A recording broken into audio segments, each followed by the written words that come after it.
Hello everyone and welcome to easy electrical. তোমরা জানো যে WBSCTCL তো রিক্রুটমেন্ট বেরিয়েছে, 400 জন রিক্রুটমেন্ট করবে তারা ইলেকট্রিক্যাল ইঞ্জিনিয়ার্সদের, এবং সেই সাপোর্টটাকে মেনটেন করার জন্য ইজি ইলেকট্রিক্যাল চ্যানেল থেকে আমরা প্রত্যেকটা দিনই চেষ্টা করছি যে একটা করে set of question papers previous years যেগুলো এসেছে তাকে সলিউশন করা। তো সেই সিরিজেরই আজকে আমরা থার্ড পার্টটাকে রেকর্ড করছি। তো চলে আসো আজকের ক্লাসের ডিটেলস। দেখো, এক মিনিট,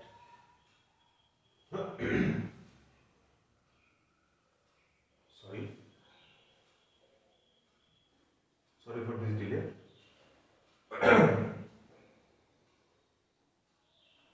এক মিনিট, হ্যাঁ, আমাকে একটু সময় দাও। রেকর্ডিংটা এতক্ষণ, আচ্ছা এক মিনিট। টেকনিক্যাল এরর এমনই একটা জিনিস যেটা সবাইকে আটকে দেয়, সেখান থেকে কেউ ছাড় পায় না আর কি। যাই হোক, তো আমাদের দেখো প্রথম কোশ্চেন নিয়ে আমরা আজকে এসেছি। ফার্স্ট কোশ্চেনে কি বলেছে? ফার্স্ট কোশ্চেনে ওরা বলেছে যে মেথড অফ অ্যাভারেজ লসেস এর কথা বলেছে। Does not take into account the maximum temperature rise under variable load conditions. So, does it take into account? Yes, it does not take into account. মানে কি, যখন আমাদের টেম্পারেচার রাইজ হয়, তো সেই টেম্পারেচার রাইজের জন্য যে ভ্যারিয়েবল লোড কন্ডিশন, সেই সেই টেম্পারেচার রাইজের জন্য যে কনসিডারেশনটা, সেটা কিন্তু method of average losses take care করে না। ঠিক আছে, এই যে বলেছে does not take into account, so করে না, that means the statement is true statement. Now coming to next question. দেখো এখানে লেখা রয়েছে capacitor is a not linear device, non-linear device, linear and bilateral device, and none of these. এই অপশনটা তোমরা হয়তো অনেকে জানো যে option is linear and bilateral device. মানে ধরো কিছু কিছু ক্ষেত্রে আমরা যে ক্যাপাসিটরগুলোকে দেখে থাকি যে বাইপোলার ক্যাপাসিটর আমরা পাই, ঠিক আছে, যেখানে কোনো পোলারিটি মার্কিং থাকে না, ডিস্ক টাইপ ক্যাপাসিটর একটা एग्जांपल। আবার কিছু কিছু ক্ষেত্রে আমরা দেখতে পাই যেখানে পোলারিটি মার্কিং করা থাকে, তো সেগুলোকে আমরা ইলেকট্রোলাইটিক ক্যাপাসিটর বলে থাকি। সো বাইল্যাটারাল মানে বোথ সাইডকে আমরা ইউজ করতে পারবো। লিনিয়ারিটি মানে তো জানাই আছে একটা সার্কিট এলিমেন্টকে কিভাবে লিনিয়ার হিসেবে আমরা ডিক্লেয়ার করি, তো এই একটা পার্ট আমাদের রয়েছে। লিনিয়ার মানে আমি বলতে গেলে এরকম বলতে চাই যে সাপোজ ধরো তার যদি আমি ভিআই ক্যারেক্টারিস্টিক্স প্লট করি, ঠিক আছে, যদি ভিআই ক্যারেক্টারিস্টিক্স আমি প্লট করি, তো সেক্ষেত্রে আমরা কি পাবো, একটা লিনিয়ার কার্ভ পাবো। ঠিক আছে, সো এই পার্টটা তোমরা একটু নোট করে নেবে। নেক্সট দেখো বলেছে arc in a circuit breaker behaves as a resistance decreasing with the voltage rise across the arc. দেখো আর্ক ফর্মেশন মানে কি? আর্ক ফর্মেশন মানে হচ্ছে যখন তোমার হাতে ধরো এই দুটো কন্ট্যাক্ট যদি হয়ে থাকে, ঠিক আছে, এবার এই দুটো কন্ট্যাক্টের মাঝখানে যদি আমি সেপারেশনটাকে বাড়াই, রাইট, দুটো কন্ট্যাক্টের মধ্যে যদি সেপারেশনটাকে ইনক্রিজ করি, তাহলে কি হয়, আস্তে আস্তে আর্কটা রিডিউস করে যায়। যখন আমি কন্ট্যাক্ট, ভালো করে বোঝো কি বলছি, যদি কন্ট্যাক্ট সেপারেশন এটাকে যদি আমি ইনক্রিজ করি, কন্ট্যাক্ট সেপারেশনকে যদি ইনক্রিজ করি, তাহলে কি হয়, arc resistance increases, arc resistance increases. Arc resistance মানে কি, ওদের মধ্যে যে কন্ডাকশনটা সেটা রিডিউস করতে শুরু করে, arc resistance increases, thereby কি হচ্ছে, আর্ক এক্সটিংগুইশেস, আর্ক এক্সটিংগুইশেস মানে আর্কটা বন্ধ হয়ে যাচ্ছে। ঠিক আছে, সো এইখান থেকে যদি তুমি পড়ে দেখো তাহলে কি বলছে, arc in a circuit breaker behaves as a resistance decreasing with rising voltage। মানে যদি ভোল্টেজ বাড়ে তাহলে কি হবে, আর্ক এর রেজিস্ট্যান্সটা কিন্তু রিডিউস করবে। যদি ভোল্টেজ বাড়ে, যদি ভোল্টেজ বাড়ে তাহলে আর্ক এর রেজিস্ট্যান্সটা কি হবে, রিডিউস করবে। কেন কেন রিডিউস করবে? সাপোজ ধরো এরকম দুটো পয়েন্ট আছে, এই দুটো পয়েন্টের অ্যাক্রসে যদি হাই ভোল্টেজ থাকে তাহলে কি হবে, এখানে তাড়াতাড়ি ব্রেকডাউন হবে। তাড়াতাড়ি ব্রেকডাউন হওয়া মানেটা কি, যত বেশি ভোল্টেজ থাকবে তত তাড়াতাড়ি ব্রেকডাউন হবে, তার মানে এটা কি, রেজিস্ট্যান্স কম হবে, তার মানে হচ্ছে রেজিস্ট্যান্সটা কমে যাবে। So that statement is, it is a true statement. Okay, this is a true statement. Now coming to next question. The minimum dielectric stress in a cable is at core, lead sheet, paper insulation. আমি আগের দিন একটা class করেছিলাম, যে ক্লাসে তোমাদের আমি বলেছিলাম যে পরপর কি ক্লাসিফিকেশন থাকে না থাকে, তো সেই জায়গাটাকে আমি জাস্ট একবার তোমাদের রিভিশন করানোর জন্য চেষ্টা করছি। যদি আমি রিভিশন করাতে যাই, সেই জায়গাটা যদি আমরা একবার ফেরত যাই, দেখো এইটা ছিল, ঠিক আছে, যেখানে আমরা কি করেছিলাম, কন্ডাক্টর দেখেছিলাম, paper insulation, lead sheet, bedding, আরবানিং এন্ড সার্কিট। তো ও বলেছে কন্ডাক্টরের কথা বলেছে, পেপার ইনসুলেশনের কথা বলেছে, আর লেড শিটের কথা বলেছে। তাহলে এই তিনটের মধ্যে কোথায় স্ট্রেস সবথেকে কম হবে বলেছি? সবথেকে বেশি স্ট্রেস কোথায় হবে? কন্ডাক্টর এবং ইনসুলেশনের মাঝে, তাই তো? তো option C will be right, লেড শিটে আমাদের সবথেকে কম হবে, ঠিক আছে, লেড শিটে আমাদের সবথেকে কম হবে। দেখো অপশন আমাদের কোশ্চেন নাম্বার কত ছিল জানো? কোশ্চেন নাম্বার ছিল 24, so let see will B the correct answer. Now coming to next question, coming to next question, এক minute.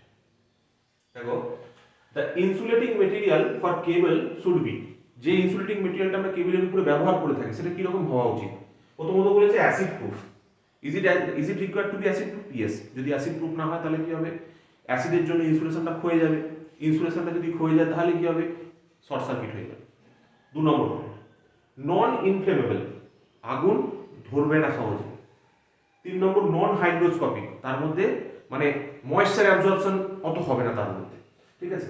So all will be the correct option, all will be the correct option. Now coming to next question. আচ্ছা, তোমরা জানো যে আমাদের 20 December, 20th December, ঠিক আছে, কাল বাদ পরশু, আজকে 18 তারিখ, কালকে 20 তারিখ, 20 তারিখ আমাদের কিন্তু ব্যাচ স্টার্ট হচ্ছে, ঠিক আছে, ব্যাচ স্টার্ট হচ্ছে। আমাদের ফার্স্ট ক্লাস থাকবে সার্কিট থিওরির উপর, সার্কিট থিওরির উপর, ঠিক আছে, সার্কিট থিওরির উপর ফার্স্ট ক্লাস থাকছে। 6 pm টু 8 pm ক্লাস চলবে এবং সেই ক্লাসে তোমরা রেকর্ডিংও পেয়ে যাবে, ঠিক আছে, আমরা রেকর্ডিংও করব, রেকর্ডিং হবে। আচ্ছা, তো ক্লাসের স্যার জয়েন করার জন্য উপায় কি? আমাকে একটা মেসেজ করো, আমার মোবাইল নাম্বার হচ্ছে এটা, তোমরা জানো, এই মোবাইল নাম্বারে আমাকে মেসেজ করবে। মেসেজ করার সাথে সাথে আমি তোমাকে সমস্ত ডিটেইলস পাঠিয়ে দেবো, সেই অনুযায়ী সমস্ত কাজ করবে এবং যা যা আমি বলবো সেই অনুযায়ী করবে। সো ফিস তোমাদের দেখতেই পাচ্ছ 499 টাকা পার মান্থ রয়েছে, ঠিক আছে। এবং এটা তাদের জন্য রয়েছে যারা ধরো মোটামুটি পড়াশোনা থ্রু দিয়ে এগোতে চাইছে, যাদের একটা গাইডেন্সের দরকার আছে। স্যার এটা কাদের জন্য? এটা হচ্ছে যারা ধরো বেশ কিছুদিন পড়াশোনা করেছে, ঠিক আছে, এবং তারা চাইছে শুধু টেস্ট দেবে, তো টেস্ট দেওয়ার জন্য এটা 399, ঠিক আছে। এর মধ্যে পিওয়াইকিউ এবং তোমার mock test all are covered. Now coming to next, দেখো root locus is the starting point of, root locus is the starting point of open loop poles, open loop zeros, closed loop poles আর closed loop zeros. So the answer is, এখানে অ্যানসারটা হবে open loop polls, ঠিক আছে। Root locus কোথা থেকে start হয়? Open loop pole থেকে start হয়। তো এখানে অনেক কিছু ডিসকাশন করানো আমি করতে পারি, ঠিক আছে। জাস্ট এইটুকু তুমি বোঝো যে একটা ওপেন লুপ সিস্টেমের ক্ষেত্রে আমরা কি রকম করে দেখি, কোনো রকম ফিডব্যাক যেখানে আমরা ইউজ করি না, এটাকে আমরা বলি জি অফ এস। এখানে যদি ইনপুট থাকে সাপোজ ধরো আর অফ, ধরো ফর এক্সাম্পল,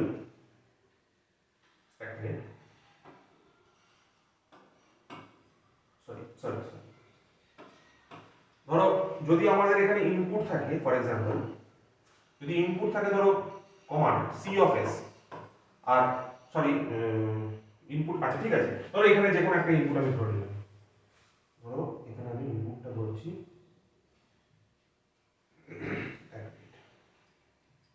ধরছি আর অফ এস, ঠিক আছে, আর এখানে ধরো ধরছি আউটপুটটা সি অফ এস। তাহলে আমরা এখানে এই যে সিস্টেমটা, এই সিস্টেমটা পুরো ওপেন লুপ সিস্টেম, মানে যেখানে কোনো ফিডব্যাক কানেক্টেড নেই, তাই তো। এই সিস্টেমটাকে আমরা কি বলি? Open loop system, open loop system. তো এই ওপেন লুপ সিস্টেমের ক্ষেত্রে কি হয়? ওপেন লুপ সিস্টেমে দেখো এই ভেতরে যে বাক্সটা রাখা আছে এটাকে আমরা বলি ট্রান্সফার ফাংশন। তাহলে ওপেন লুপ, এটাকে আমরা বলি ওপেন লুপ ট্রান্সফার ফাংশন। একটা ওপেন লুপ সিস্টেমে যে ট্রান্সফার ফাংশন সেটাকে আমরা বলি ওপেন লুপ ট্রান্সফার ফাংশন। এটাকে কিভাবে লেখা হয়? C of S by R of S, ঠিক আছে, output by input, C of S by R of S. তো এই C of S by R of এসটা অ্যাকচুয়ালি কি? C of S by R of S হচ্ছে তোমার ratio of the input that are given in space domain. মানে যা তুমি input দিচ্ছ সেটাকে যদি আমি ল্যাপ্লাস ট্রান্সফর্ম করি, যদি টাইম ডোমেন কোনো ইনপুট থাকে সেটাকে ল্যাপ্লাস ট্রান্সফরমেশন করলে এটা পাওয়া যায়, আর ওটা করলে ওটা পাওয়া যায়। এবার এই যে ধরো নিউমারেটর আর যে ডিনোমিনেটর পাওয়া গেল, ঠিক আছে, নিউমারেটরের জন্য মানে উপরের দিকে যে টার্মগুলো রয়েছে, উপরের দিকে যে টার্মগুলো রয়েছে সেগুলোকে আমরা কিরকম করে লিখছি? দেখো উপরের দিকে টার্মগুলোকে একটা কনস্ট্যান্ট, সাপোজ আমি ধরো কে লিখছি, একটা কনস্ট্যান্ট যেটাকে আমরা গেইন বলে থাকি, তারপর এটাকে s minus z1 s minus z2 এইভাবে রিপ্রেজেন্ট করা যায় আর কি, ঠিক আছে, যেখানে z1 z2 হচ্ছে তোমার poles zeros of the system, আর এদিকে আমি লিখছি polls of the system p1 p2। এইগুলো কি জিনিস, এইগুলোর জন্য বলতে গেলে আরো ডিটেইলে বলতে হবে, যেগুলো এখানে একটা শর্ট কোশ্চেন ডিসকাশন অতটা বলা যাবে না, বাট আমি মোটামুটি চেষ্টা করছি তোমাদের বোঝানোর জন্য। এই যে জিরোটা আমি বললাম, জিরোটা হচ্ছে সেই ভ্যালু অফ s যার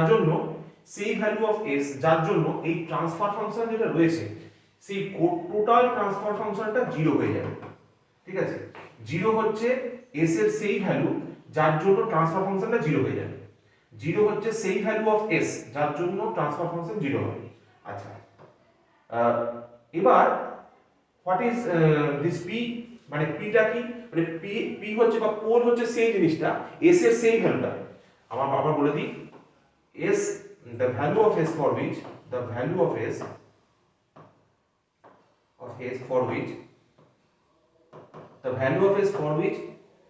কি হচ্ছে ট্রান্সফার ফাংশনটা becomes zero, transfer function becomes zero, সেটাকে আমরা কি বলি, সেটাকে আমরা বলি জিরো অফ দ্য সিস্টেম, ঠিক আছে, জিরো অফ দ্য সিস্টেম। আর যদি transfer function of the system becomes infinity for the value of s, s এর যে ভ্যালুর জন্য ট্রান্সফার ফাংশনটা ইনফাইনাইট হয়ে যায় সেটাকে আমরা বলি পোল অফ দ্য সিস্টেম, ঠিক আছে। এবার সিস্টেম বলতে কোনটাকে বোঝাচ্ছি, আমি এটাকে বোঝাচ্ছি যেটা রয়েছে। তো সেই আমরা যদি দেখতে চাই তো ওপেন লুপ পোল সেট থেকে লুপ লোকাসটা বেসিক্যালি স্টার্ট হয়, যেখানে আমরা একটা লোকাসকে প্লট করি। কার লোকাসকে প্লট করি? ওপেন লুপ পোলের লোকেশনটাকে প্লট করি, ঠিক আছে, লোকেশনটাকে প্লট করি basically. Now coming to next question, transistor is a non linear circuit. True, that is a non linear circuit element. মানে তুমি যদি ট্রানজিস্টরের ক্যারেক্টারিস্টিক্স ফলো করো, ঠিক আছে, যে কোনো ধরনের ক্যারেক্টারিস্টিক্স ভিআই ক্যারেক্টারিস্টিক্স যখন ফলো করবে সেটা কিন্তু তোমার ওহমস ল মানে না, ঠিক আছে। ফর এক্সাম্পল ধরো তুমি যদি একটা ট্রানজিস্টরকে ফর এক্সাম্পল যদি কমন এমিটার মোডে কানেকশন করে দাও, তো কমন এমিটার মোডে কানেকশন করে থাকলে কি হবে, ধরো কমন এমিটার মোডে তুমি কানেকশন করেছো এবং ইনপুট ক্যারেক্টারিস্টিক্সটাকে প্লট করেছো,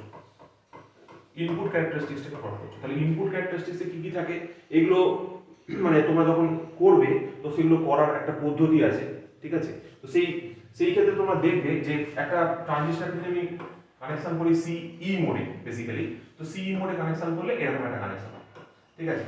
তাহলে এই ক্ষেত্রে দেখো আউটপুট সাইড হচ্ছে এদিকটা, ঠিক আছে, দিস ইজ দি কালেক্টর, এদিক দিয়ে কালেক্টর কারেন্ট ঢোকে আর এদিক দিয়ে বেসিক্যালি বেস কারেন্ট ঢোকে, আর এটা সামেশন হয় ট্রানজিস্টরের এমিটার, ঠিক আছে।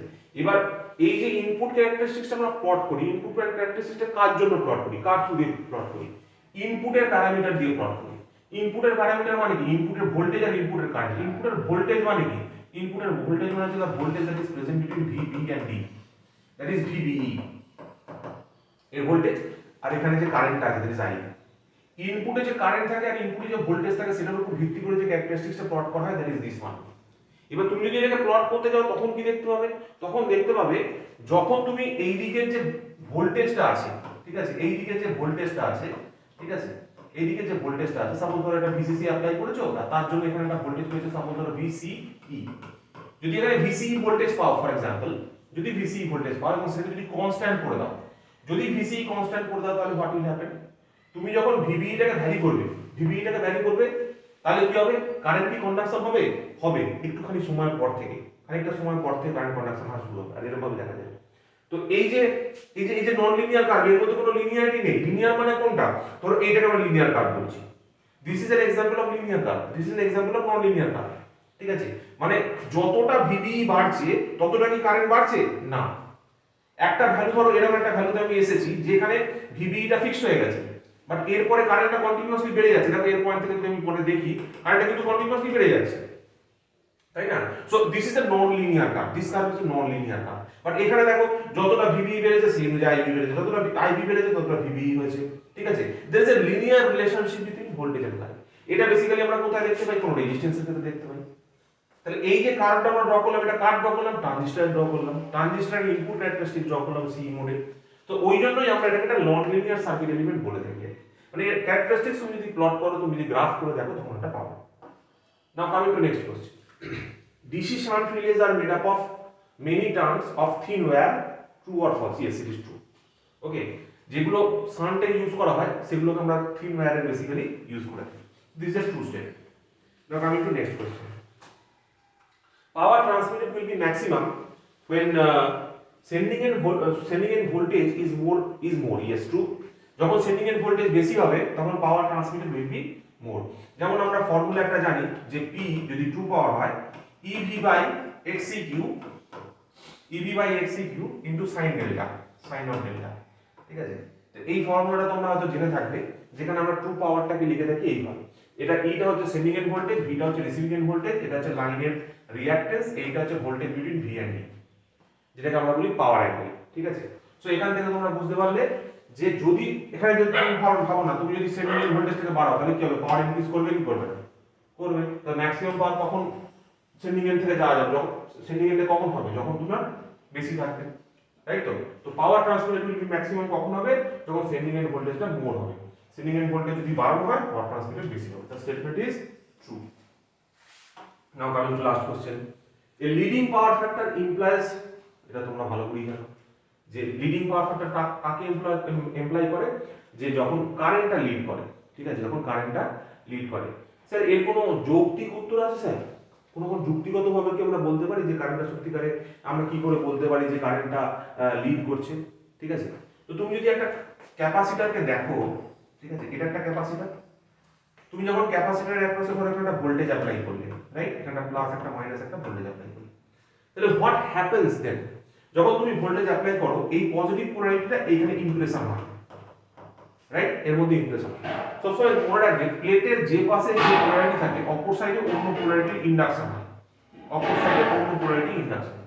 এবার ভেতরে বেসিক্যালি কি হয়ে থাকে ব্যাপারটা যদি তোমাদের একটু বলি খুলে, এর ভেতরে থাকে ডাইইলেকট্রিক্স, আর ডাইইলেকট্রিক্স কে আমরা জেনারেলি ডাইপোলস এর থ্রু দিয়ে এক্সপ্লেন করতে পারি। ডাইপোলস মানে হচ্ছে এমন একটা পোল যার মধ্যে পজিটিভ আর নেগেটিভ পোলারিটি এক্সিস্ট করছে, ঠিক আছে, সিমিলার টু ম্যাগনেটিক ডোমেইনস, ঠিক আছে। আমরা ডাইইলেকট্রিক একে এইভাবে দেখাতে পারি, এর মানে প্লাস মাইনাস। তো যেদিকে তোমার মাইনাস থাকবে সেদিকে প্লাসটা ওরিয়েন্ট হবে, ঠিক আছে। কিন্তু ঘটনাচক্রে কি, যখন তুমি ভোল্টেজ সাপ্লাই দাওনি সেই সময় ওরা কিন্তু অবিন্যস্ত অবস্থায় ছিল, ওরা কিন্তু অবিন্যস্ত অবস্থায় নিজের মতো যেরকম খুশি ভাবে সেজেছিল। তুমি যখন ভোল্টেজ দিলে তখন একটা পার্টিকুলার পোলারিটিতে নিজেদেরকে ওরিয়েন্ট করতে শুরু করলো, ঠিক আছে। তো এটার ক্ষেত্রে ঘটনাটা কি ঘটে, তুমি যখন প্রথমে সাপ্লাইটা দিলে তখন পুরো কারেন্টটা ডাইরেক্টলি এর মধ্যে দিয়ে ফ্লো হয়ে যায় ইনিশিয়ালি, ইনস্ট্যান্টেনিয়াসলি, যখন তোর প্রথম। তারপরে কি হয়, আস্তে আস্তে আস্তে আস্তে যখন ডাইপোলগুলো একটা নির্দিষ্ট দিকে ওরিয়েন্ট হতে শুরু করে, তারপরে এই ক্যাপাসিটরটা কি হয়, এর একটা হচ্ছে চার্জ ক্যাপাসিটর নিজে থেকে চার্জ হয়। তার মানে ফার্স্ট কারেন্টের ফ্লো হয়, দেন এই যে ডাইপোলস গুলো আছে তারা একটা ওরিয়েন্টেশন এরকম ভাবে নিজেদেরকে ওরিয়েন্ট করে। তো এইভাবে যদি করতে থাকো তাহলে কি পাবে, দেখো এই যে ওরিয়েন্ট করলো তো শেষে কত হলো, মাইনাস চার্জ হলো, তো প্লেটের এপাশে তার অপোজিট চার্জটা ইনডিউস হলো এবং প্লেটের উল্টো দিকে মাইনাস চার্জটা আমরা পেয়ে গেলাম, ঠিক আছে। তো এইভাবে সার্কিটটা কমপ্লিট হলো। বাট যখন আমি সাপ্লাইটা খুলে নিলাম তখন আমি আমার কাছে কি পেলাম, তখন আমি আমার কাছে এরকম পেলাম, এইদিকে প্লাস পোলারিটি, একদিকে প্লাস আছে আর একদিকে মাইনাস আছে। এখানে আমি কোনো সাপ্লাই দিইনি, বাট ক্যাপাসিটরটাকে আমি চার্জ করে দিয়েছি। কিভাবে চার্জ করেছি, প্রথমে সাপ্লাই দেওয়ার সাথে সাথে তার মধ্যে দিয়ে কারেন্টের ফ্লো হচ্ছে, এবং কারেন্টের ফ্লো হওয়ার জন্য কি হচ্ছে, যে সমস্ত ডাইপোল গুলো ছিল সেটা একটা দিকে সজ্জিত হয়েছে, যখন একদিকে সজ্জিত হয়েছে তখন তার একটা ভোল্টেজটা বিল্ড আপ করেছে, এবং সেই যে ভোল্টেজটা বিল্ড আপ করেছে সেটা আমি এইভাবে দেখিয়েছি, ঠিক আছে। তুমি ওই ভোল্টেজটা বিল্ড আপ হতে সময় লাগছে, ঠিক আছে। তার মানে কি, প্রথমে কারেন্টের ফ্লো হচ্ছে তারপর ভোল্টেজ বিল্ড আপ করছে। ওই জন্য যদি একটা কার্ভের থ্রু দিয়ে দেখাই, ভোল্টেজ যদি আমি ভোল্টেজ ফেজারকে এখানে শো করি, তা কারেন্টের ফেজারটা কোথায় থাকবে, 90 ডিগ্রি লিডিং কন্ডিশনে।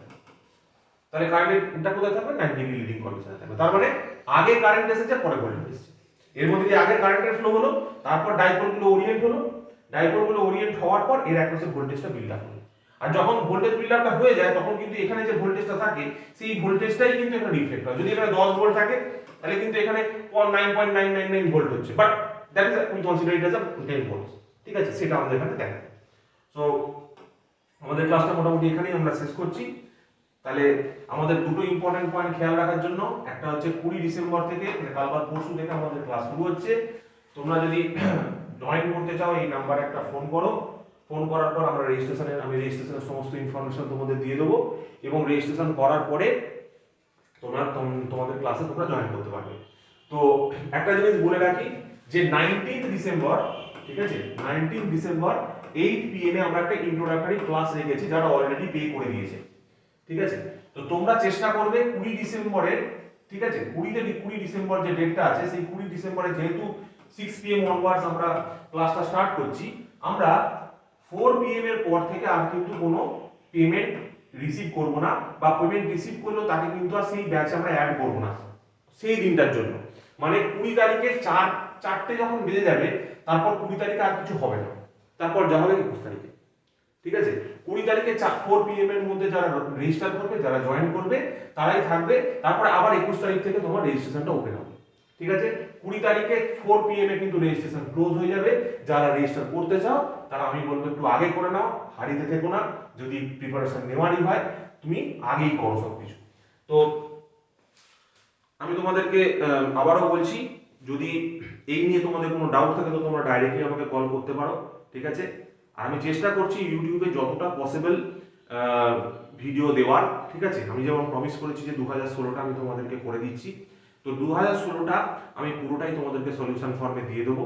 আর বাকি সেকশনটা যদি তুমি চাও, যদি তোমরা চাও তো আমাদের যে পিওয়াইকিউ এমসিকিউ কোর্সটা আছে ওখানে ইয়ে করতে পারো, তো সেখান থেকে তো পুরোটাই তোমরা পেয়ে যাবে। সো নিজেদের প্রিপারেশনটা বজায় রাখো, আমার সাথে জয়েন করো বা না করো, এবং যদি কোনো হেল্প লাগে তুমি আমাকে ফোনও করতে পারো directly. Okay, thank you everyone for staying up to this point, thank you.